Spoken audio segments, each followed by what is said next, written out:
खबरों में आगे बढ़ते हैं। संसद में किसान वापसी का बिल पारित हो चुका है और इसे दोनों सदनों से मंजूरी भी मिल चुकी है, लेकिन किसान अभी भी बॉर्डर्स पर डटे हुए हैं और अब उनकी मांग है कि एमएसपी पर गारंटी कानून बने। अब ऐसे में सवाल उठता है कि आखिर एमएसपी है क्या और किसान इस पर गारंटी कानून क्यों चाहते हैं। विस्तार से इस रिपोर्ट में समझते हैं।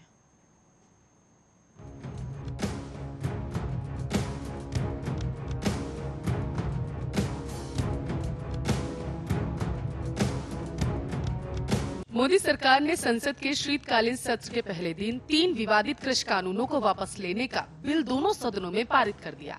लेकिन पिछले 1 साल से धरने पर बैठे किसान इन कानूनों के वापसी के साथ साथ लगातार एक मांग करते आए हैं कि उन्हें उनकी फसलों पर एमएसपी की गारंटी दी जाए। अब पहला सवाल ये बैठता है कि आखिर एमएसपी है क्या और इसकी जरूरत क्या है। तो आपको बता दें कि किसानों के हित के लिए एमएसपी की व्यवस्था सालों से चली आ रही है। केंद्र सरकार फसलों की एक न्यूनतम कीमत तय करती है, इसे ही एमएसपी कहा जाता है। मान लीजिए आपकी अगर कभी फसलों की कीमत बाजार के हिसाब से गिर भी जाती है, तब भी केंद्र सरकार इस एमएसपी पर ही किसानों से फसल खरीदती है ताकि किसानों को नुकसान से बचाया जा सके। 60 के दशक में सरकार ने अन्न की कमी से बचाने के लिए सबसे पहले गेहूं पर एमएसपी शुरू की ताकि सरकार किसानों से गेहूं खरीदकर अपनी पीडीएस योजना के तहत गरीबों को बांट सके। वैसे तो एमएसपी तय होती है इस आधार पर कि किसानों को उनकी लागत का लगभग 50% रिटर्न मिल जाए, लेकिन असल में ऐसा होता नहीं है। कई जगह तो किसानों को एमएसपी से कम कीमत पर भी फसल बेचनी पड़ती है और जब इसको लेकर कोई कानून ही नहीं है तो फिर किस अदालत में जाकर वो अपना हक मांगेंगे। सरकार चाहे तो एमएसपी कभी भी रोक भी सकती है, क्योंकि ये सिर्फ एक नीति है, कानून नहीं। और यही डर अब किसानों को सता रहा है। यहाँ पर आपको ये भी बताते चले कि हर फसल पर केंद्र सरकार एमएसपी नहीं देती। सिर्फ 23 फसलें ऐसी है जिन पर एमएसपी सरकार तय करती है। कृषि मंत्रालय का एक विभाग commission for agriculture costs and prices गन्ने पर एमएसपी तय करता है। आपको बता दें ये बस एक विभाग है जो सुझाव देता है, ये कोई ऐसी संस्था नहीं है जो कानूनी रूप से एमएसपी लागू कर सके। अगस्त 2014 में बनी शांता कुमार कमेटी के मुताबिक 6% किसानों को ही एमएसपी का लाभ मिल पाता है। बिहार में एमएसपी से खरीद नहीं की जाती। वहाँ राज्य सरकार ने प्राइमरी एग्रीकल्चर कोऑपरेटिव सोसाइटीज यानी पैक्स के गठन किया था, जो किसानों से अनाज खरीदती है। लेकिन आपको बता दें किसानों की ये शिकायत है कि वहाँ पैक्स बेहद कम अनाज खरीदती है, देर से खरीदती है और ज्यादातर उन्हें अपनी फसल कम कीमत पर बिचौलियों को बेचनी पड़ती है। इसमें से 7 अनाज वाली फसलें हैं: धान, गेहूं, बाजरा, मक्का, ज्वार, रागी, जौ। 5 दालें हैं: चना, अरहर, मूंग, उड़द, मसूर। 7 ऑयल सीड हैं: मूंग, सोयाबीन, सरसों, सूरजमुखी तिल, नाइजर या फिर इसे काला तिल भी कहते हैं। और 4 अन्य फसलें हैं: गन्ना, कपास, जूट। आपको बताते चले इसमें से सिर्फ गन्ना ही है जिस पर कुछ हद तक कानूनी पाबंदी लागू होती है, क्योंकि आवश्यक वस्तु अधिनियम के तहत एक आदेश के मुताबिक गन्ने पर उचित और लाभकारी मूल्य देना बेहद जरूरी। ये जो 23 फसलें हैं ये तो भारत के कृषि उत्पाद का सिर्फ 1/3 हिस्सा ही है। मछली पालन, पशुपालन, सब्जियां, फल वगैरह इनमें शामिल ही नहीं है।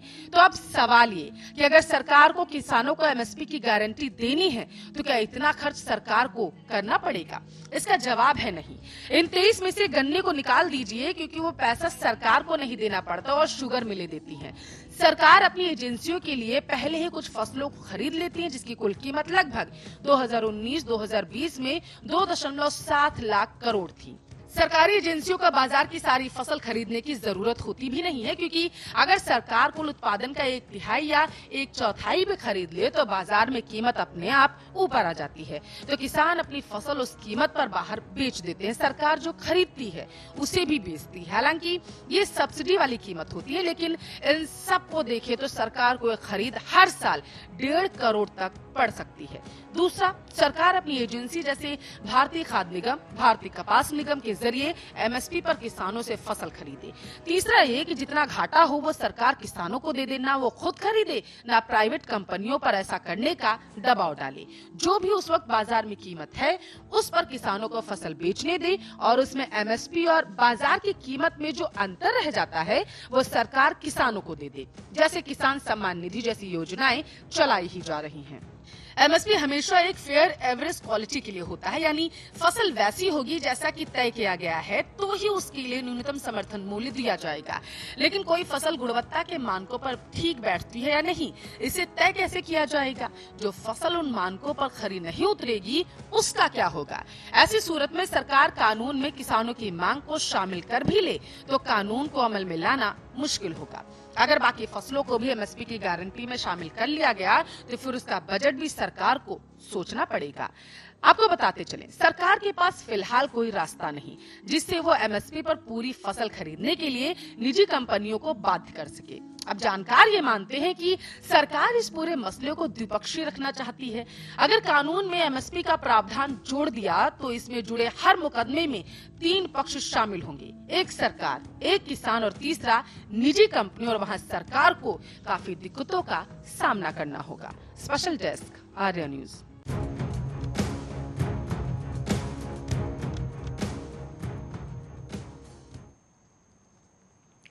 चलिए इस रिपोर्ट से फिलहाल के लिए इस बुलेटिन में बस इतना ही। बने रहे हमारे साथ, देखते रहिए आर्या न्यूज।